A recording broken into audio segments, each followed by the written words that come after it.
Good morning, fifth graders. Today I am coming to you from our topic 16 now, which is all about geometry. And geometry is really all about knowing the vocabulary for the different kinds of shapes, the way we can name shapes, the way we can classify shapes, which means sort them into groups that have something in common. So on Friday, you worked with Miss Singh classifying triangles. And we know now that we can classify triangles by the types of angles they have or by the types of sides they have, how many of them are equal. Today, we're going to move on to a new group and a much more diverse and complicated group of shapes called quadrilaterals. If you can think all the way back a long time ago to when we did our nonfiction unit in reading and writing, you'll remember we talked about using word parts to help us think about the meanings of words. And in geometry, this helps a lot. So when we think of quadrilaterals, that first part, quad, means four, like 4 quarters in a dollar, or 4 quarters in a football or basketball game, or cuatro in Spanish, or a lot of other languages have something that sounds similar. Quad means 4. So when I see the word quadrilateral, and I know that lateral, just like those equilateral triangles you talked about on Friday, means sides, really quadrilateral means 4 sides. So today we're talking about all these groups of shapes that have 4 sides. I don't think this other word is used in your book, but I like it. I think it's a fun sounding word, so I threw that in there too. Quadrangle. See if you can figure out what that means. Quad means 4, as always, and then the other part of the word is angle. So a quadrangle is a shape that has 4 angles. Now we know that when we're talking about these polygons, these normal closed up shapes, the number of sides and angles are always the same. So it's just 2 different ways really to say the same thing. If something has 4 sides and 4 angles, we can call it a quadrilateral or a quadrangle. So today we're going to talk about classifying those quadrilaterals into different groups inside of them. All of these shapes are quadrilaterals because they have 4 sides, but there's many different ways a quadrilateral can look. So in the beginning pages of this in the Solve and Share, you practice drawing your own quadrilaterals and thinking about how you can make different kinds. Now we're really focused on the most common kinds we usually see and how we can name them and compare them. So we're going to go over the guided practice, but first I want to give you a little guide on what you can use because this is a complicated type of classifying because not every shape can be named in one way. It can fall into a lot of different types of groups. All your triangles had 2 names. Quadrilaterals can have much more than that. So I'm going to give you a few common questions that we can ask ourselves here to help us think not only what is the name for this shape, but what are a whole bunch of names I could put on this shape. So here we have our very first question, and this is going to be true of everything we look at here. Does the shape have exactly 4 sides and 4 angles? If that is the case, then I can call it a quadrilateral, and if I want to be extra fun, a quadrangle. And that's going to be true of all these shapes, and then we want to ask ourselves more specific questions on what else can I name this shape. Okay? If I have a weird quadrilateral like this, perhaps, then I might not be able to name it anything else. Quadrilateral might be the best I can do. But most quadrilaterals we work with and we will see in our book also have at least one other name. So now I want to ask myself these other things. Does my shape have at least 1 pair of parallel sides?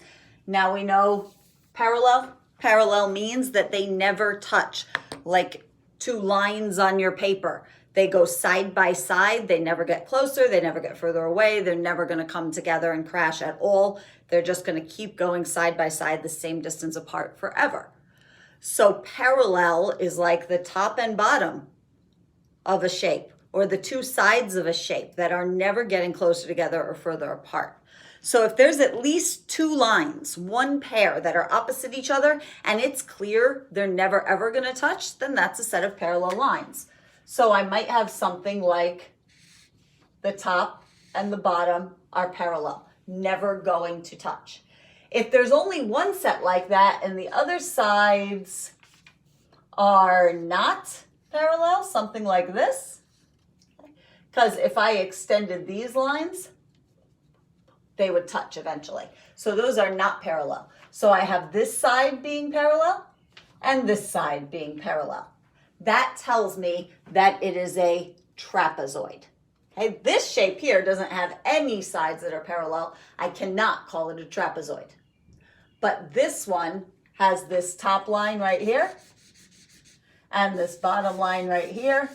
They're going to keep going like lines on your paper and never touch, so that I would be able to call this a quadrilateral and also a trapezoid because it has that pair of parallel lines. Now, there are a whole bunch of shapes that have two pairs of parallel sides, not just the one.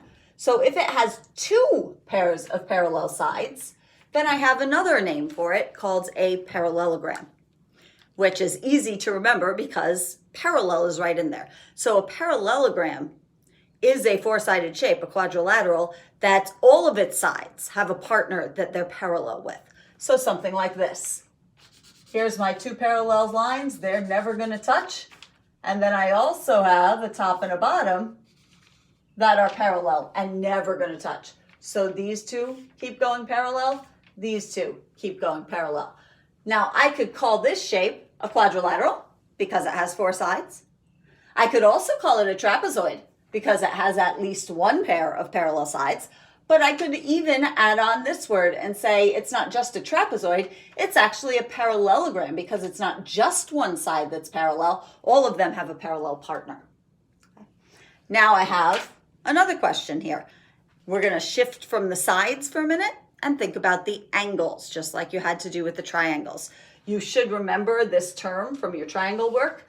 A right angle is a 90-degree angle, the one that looks like a square corner. It's not the skinny pointy one. It's not the big fat obtuse one. It's just a nice square corner. So if I have a shape like this, where all my lines are straight up and down and side to side, nothing is slanty. I'll use our little symbol for right angles. All four of them are right angles. Well, you should know this shape from preschool days probably. We have always called that a rectangle. And this is the actual reason we call it a rectangle. It means that it has all four of its angles are right angles. So when I look at this shape, look at how we're piling up these vocabulary words. I can call it a quadrilateral because it has four sides and four angles. I can call it a trapezoid because at least one of those pairs of sides are parallel. I can actually also call it a parallelogram because the top and bottom are parallel and the sides are parallel. They're all two pairs of parallel sides there. But on top of that, I can also call it a rectangle because all of those parallel sides meet at right angles. So it has four right angles. Okay, next term. We're not done yet. Does it have four equal sides? So now we're going back to the sides, but instead of talking about parallel or not, we're talking about the length. Are the sides shorter than or longer than each other, or are they all the same measurement?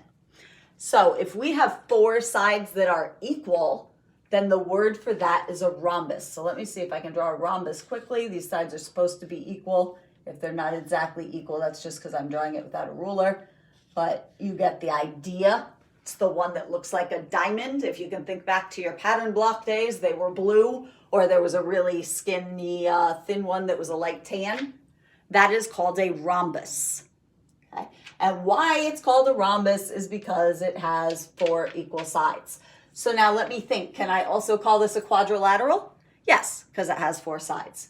Can I also call it a trapezoid? Yes, those sides are parallel. Can I also call it a parallelogram? Yes, I can, because all of the sides have a parallel partner. Can I call it a rectangle? No, I cannot, because I have skinny acute angles and fat obtuse angles. They are not square corners. So I cannot call this one a rectangle, but I can call it a rhombus because it has four equal sides, and I can use all these other terms too. All right, last question. Does it have all of the above? Then it is the shape we learned again way back in preschool, probably the square. Square is everything. Square can be everything. Nothing else can be a square. A square is a very specific, particular shape. He has his own little club and nobody else is allowed it. And he fits all the categories. Okay. The square has all of this stuff in him. He is a quadrilateral. He's got 4 sides. Okay.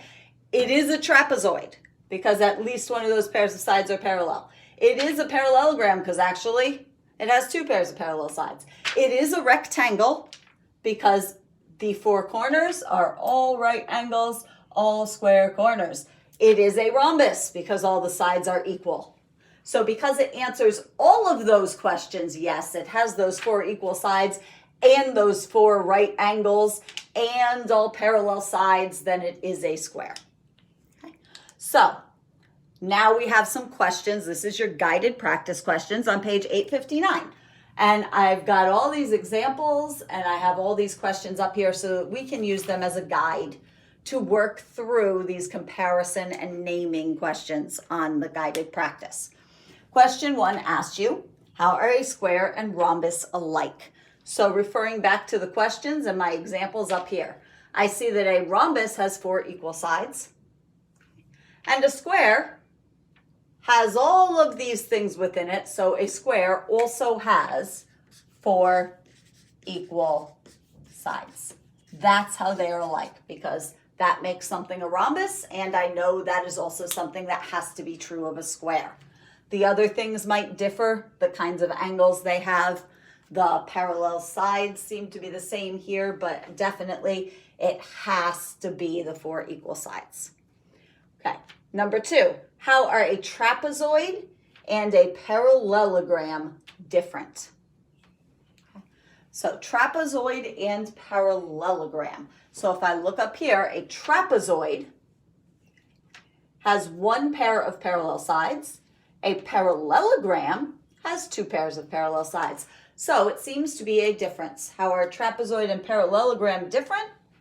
Because a parallelogram, if I can fit that long word here, must have 2 pairs of parallel sides. A trapezoid might only have 1.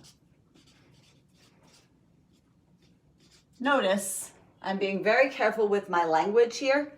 Words like must and might and could and sometimes are really important when you're working with geometry because as we've seen, a lot of shapes are more than one thing. So you have to be really careful about saying that a shape has to have something or never has something because it can fit into more than one category. So I have trapezoids that have only 1 pair of parallel lines, then that's fine, but I might also have, remember, I can also call this a trapezoid. So I can't say that a trapezoid has to have only 1. A trapezoid could have more. It has at least 1 pair. Okay, but to be a parallelogram, it must have 2. All right, then we have our few shapes here that we need to talk about, 3 through 6. The question asks us to use as many names as possible to identify each polygon, but then also to tell which name is the most specific. So what is the best name to call it that really, really describes it in the most detailed way possible so that people can actually picture which shape I mean? So number 3, obviously the most specific way, the way we always describe it, is a square. And that is a square.